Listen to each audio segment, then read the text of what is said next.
చూడండి ఫ్రెండ్స్, మీరు చూస్తున్న CPU నుంచి ఒక కంప్లైంట్ ఏంటంటే డెస్క్టాప్ పైన ఉన్న ఐకాన్స్ కనబడట్లేదు అని కంప్లైంట్ వచ్చింది. సో ఇలా కనబడకపోతే మీరు వైరస్ వచ్చి పోయినాను ఇంకేదేదో అనుకోవద్దు. సో ఇది విండోస్ 10లో కానీ 11లో కానీ అప్పుడప్పుడు రేర్గా వస్తుంటుంది ఈ ప్రాబ్లము. సో మనం ఏంటంటే దీన్ని సింపుల్గా రికవర్ చేసుకోవచ్చు, అంటే తిరిగి బ్యాక్ చేసుకోవచ్చు. సో అది ఎలా అన్నది వీడియోలో చూపెడుతున్నా చూడండి.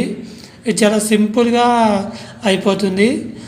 సో అది ఎలా అన్నది వీడియో చూపెడతాను. అదే విండోస్ 10లో 11లో ఇలా ఉంటుంది, 7లో ఇంకో విధంగా ఉంటుంది. అయితే మీకు 10 లెవెల్లో ఇలా చేస్తే సింపుల్గా అయిపోతుంది. సో చూడండి, మీరు డెస్క్టాప్ పైన, సో ఇప్పుడు మీరు ఏంటంటే డెస్క్టాప్ పైన ఇక్కడ వ్యూ ఉంది కదా, వ్యూలో చివరిలో చూడండి షో డెస్క్టాప్ ఐకాన్స్ ఉన్నాయి చూడండి. ఇది ఒక్కటే అనమాట. ఇది ఒక్కటి క్లిక్ చేశారంటే మీ ఐకాన్స్ మళ్ళీ బ్యాక్ వచ్చేస్తాయి. సో ఇదనమాట. సో చాలా